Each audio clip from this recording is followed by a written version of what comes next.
Well, hello there to everyone watching and welcome back to my channel. And as you can see, this video I'm going to be focusing on Eurosong, the Irish national selection that took place on Friday, and the winner of the selection, Bambie Thug, with the song Doomsday Blue. So what I'm going to be doing is checking out the live performance of the final, give you my impressions of it all and how I think it could do at Eurovision. I'm also going to listen to a recap of all the other songs as well and let you know my opinions on them, let you know whether I was happy with the winner or not, whether I thought someone else should win, and yeah, just giving you all that information. So I hope you do enjoy this video, and if you do, please consider clicking the like button as it helps a lot with the algorithm. Please consider subscribing and hit the notification bell so you can be informed on all future video releases. Please comment down below what your thoughts are on the Irish selection of Bambie Thug for Eurovision, and there will be timestamps as well down below so you can jump ahead to certain points if you want to. And also feel free to follow me on Instagram if you want to do that as well, where I upload loads of Eurovision related stuff. But without further ado, let's begin. Okay, so I have got the video up here ready to go from the live performance at the national final on Friday. I did react to all the songs in the studio versions, so if you would like to check that out, I'll leave the link up on the top of the screen. But let's just get straight into it.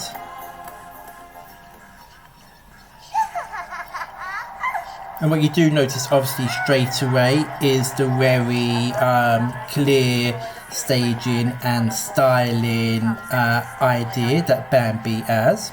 She's very eye-catching. And if you did watch my video of my reaction to the reveal of all the songs, you will know that this wasn't one of my favourites. It was a little bit too experimental for me, and the experimental songs are never ones that I'm always crazy about. Sometimes I like them, but 9 times out of 10 not so much.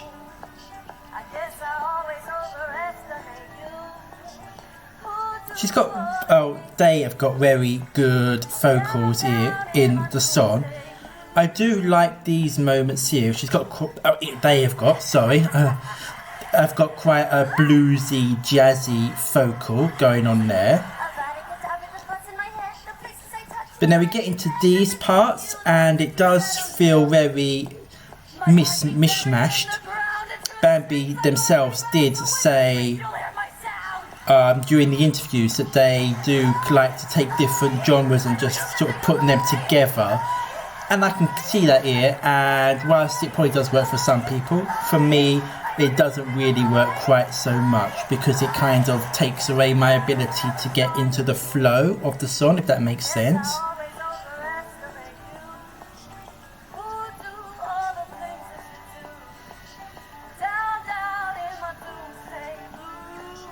But yeah, I like that bit there where they're doing that Doomsday Blue bit and they're getting the really kind of bluesy vocal there. I really do like that bit. And there is a bit of a contrast between the two styles, which does work quite well. And I will say that when I listen to it more times and I get more used to it, I can get myself more into the song. But I do always have my worry of what I thought when I first heard the song, and that it just does take you back so much. And some people would say that is quite a good thing. I do worry that maybe it's just a bit too much of out there performance and vibe. But you know, this bit at the end, it does start getting very heavy. And I can imagine with very good staging, this could be very eye-catching for sure. And it's definitely a very different entry too.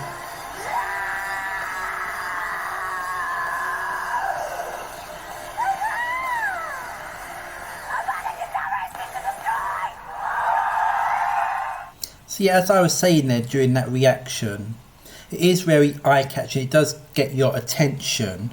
I do have some worries that maybe it gets your attention so much that maybe it takes your focus away from the song a little bit.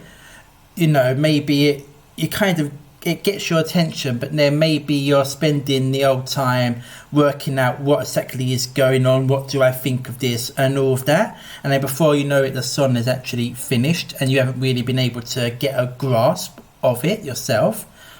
Having said that, I think there will be people out there that will definitely gravitate to it. The question will be whether that's enough to get it through to the final. Because we've seen some other entries similar to this. I'm thinking Luke Black last year, who did qualify on the telephone but only 10th, and that was coming from Serbia, with neighbours around that do tend to vote for Serbia, which Ireland of course won't have. So that isn't always a best barometer of it. And then also going back to 2019 with Telemóveis for Portugal, and again that did come 10th with the televote. So I feel like this could qualify, but I feel it's going to be very borderline if it does or not. I'm not seeing it fly through like some people think it might do. But, you know, Ireland are needing to take a risk for sure, and this is definitely a risk. And I'll talk about the other entries shortly. But yeah, it is good to see them doing something different. Unfortunately for me, it's not one that I am particularly crazy about. But of course, I'm sure there will be people out there that do feel likewise. So what I'm going to do now is go over the other 5 competing entries in a recap video and give you my opinions on them and let you know what I thought about the show in general after that. So let's get on with that bit.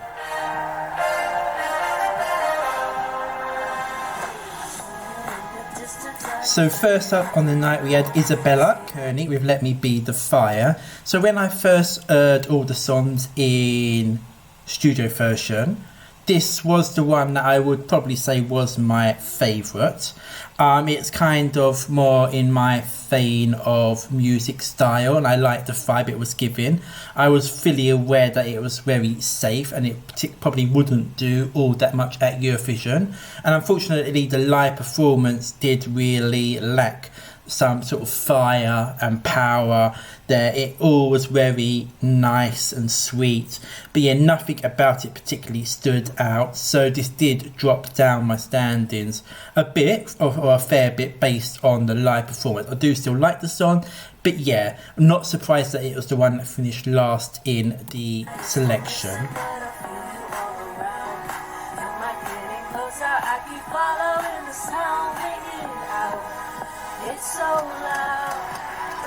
And then of course Bambie, we've discussed previously just now.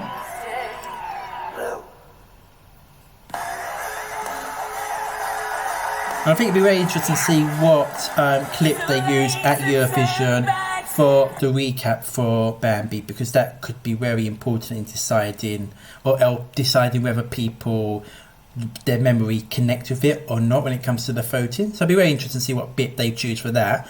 Judas Ear was the third song. I did like the performance. I felt it did help to elevate the song a little bit. I will admit that it did feel like towards the end it was dragging a little bit for me, but I think that's just because it's not my genre or style of music. But yeah, it was a nice performance. He is obviously a very strong rapper, even though that's not really in my musical genre frame of reference that I know much about. And she was a very strong vocalist too. So overall it was a good package, but yeah, never was really going to be from me.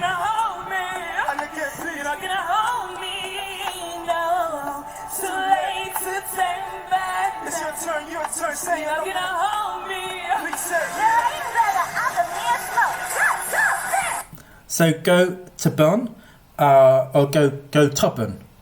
I can't remember how exactly it's pronounced, but this was going into the live show, the one I wanted to win, and after the show it's the one that I would have actually liked to have seen win the contest. Again, when I heard all the songs first time, similar to Bambie, this didn't, well, it stood out to me, but it was all a little bit of a mess and a bit crazy, and I wasn't really able to get a full grasp of it.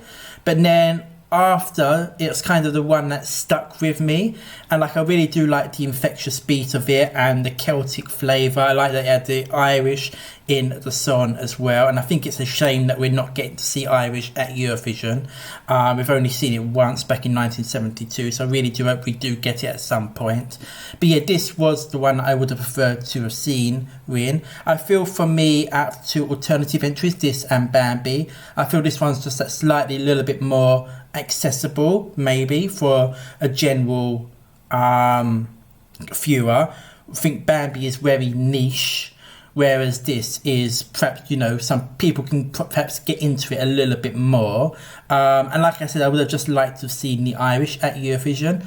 Wasn't to be. The live performance was still maybe a little bit too messy in style, but I think, you know, that's kind of what they're going for anyway, with the kind of the computery style backing music going on and all of that. But yeah, this was the one, as I said, that I would have liked to have seen win. Wasn't to be, though, unfortunately.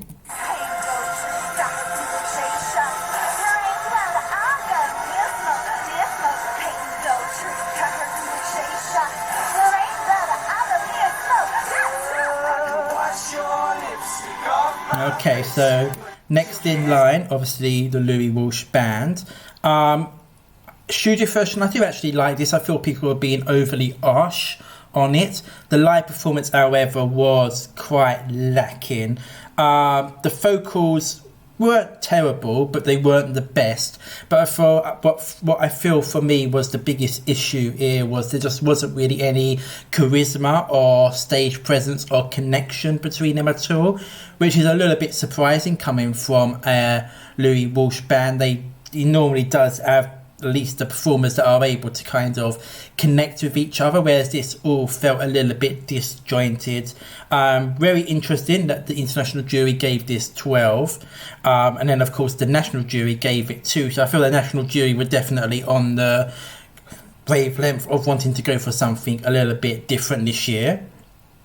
The Telefolk did have this in second place, which perhaps isn't a massive surprise. I think, you know, people that were wanting to go for something safe, we're going to go for the Louis Walsh Boy Band. I do still like the Sony Studio version, but I'm pleased it didn't win in the end, because even though I do like it, and I think people are being overly harsh on it, live they just wasn't really able to cut it on the selection show. Ooh.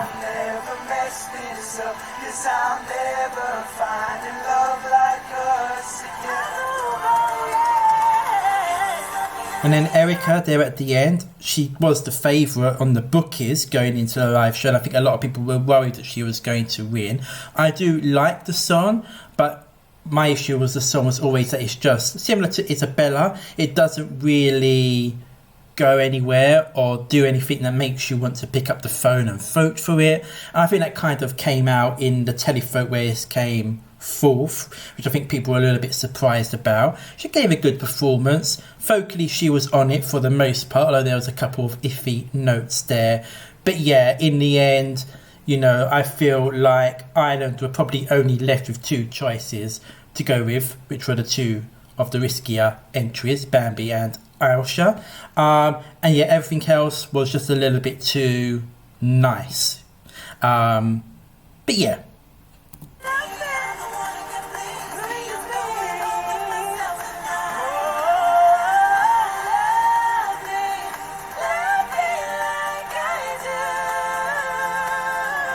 Okay, so yes, there we go. I've reacted to Bambie, the winner of Eurosong 2024. We will be going on to represent Ireland at Eurovision this year, and all the other entries in the national selection. As I said, Ailsa was my personal choice and my personal favourite. To be honest, going into the live show and after seeing all of the 6 performances, hers was the only one I really particularly fully engaged with and enjoyed. So it's sad from my point of view that she didn't win, but well done for Bambie anyway. And I know a lot of people do like Bambie's song and what she represents and the image and all of that, which is great. And as I said, it is a very eye-catching image and a very eye-catching performance and song too as well, so it'll be very interesting to see how the rest of Europe takes to it. For me personally, where am I going to do with it in terms of my personal rankings? Unfortunately for me, it is my least favourite at the moment. It's just a little bit too avant-garde and out there for my personal tastes, but that's not to take away from the artistic merit that the song has, because it has obviously has got a lot of artistic merit. For me, it's a little bit too artsy, however, so yeah. But I do appreciate that this sort of thing isn't really made for me, and there will be lots of people out there that will love it. So I am interested to hear your thoughts on the selection of Bambie. Was you happy that Bambie won, or did you want someone else? What do you think Ireland will do at Eurovision? Do you think enough people out there will get this song to be able to get it through to the final, or do you think it might be a little bit too much for people to get into? Please do let me know your comments all down below, especially if you're from Ireland. I'll be very much interested in your opinions. And if you did enjoy this video, please do consider clicking the like button, as that really helps with the algorithms and everything. Please feel free to subscribe and hit the notification bell to be informed on all future videos. Lots more to come over the coming days, weeks, months as well. And please feel free to follow me on Instagram too if you want, where I upload other Eurovision related stuff. But yes, thank you very much for watching. Please do take care, and until the next video, goodbye.